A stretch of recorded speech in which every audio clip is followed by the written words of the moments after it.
ফজরের পর ঘরে রহমতের ফেরেশতা আসে। ওই সময় নারীরা একটি কাজ করলে ওই ঘরের ভিতরে বৃষ্টির মতো বরকত আসবে, বৃষ্টির মতো সম্পদ আসবে। আল্লাহ পাক রব্বুল আলামিন রহমত নাজিল করবেন। মনে রাখবেন, ফজরের সময়টা হচ্ছে গুরুত্বপূর্ণ সময়, এবং এই ফজরের সময় যারা রাতের বেলা যে সমস্ত ফেরেশতারা ডিউটি পালন করেছিল তারা আসমানে উঠে যায়, এবং ফজরের সময় যারা আসমানে ছিল তারা জমিনে অবতরণ করেন। এই সময় আপনি ঘুমিয়ে থাকবেন না।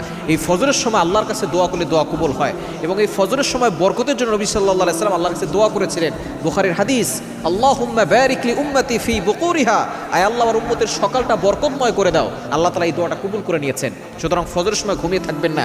এই সময় রহমতের ফেরেশতারা প্রবেশ করে এবং রিজিকের ফেরেশতারা আসে।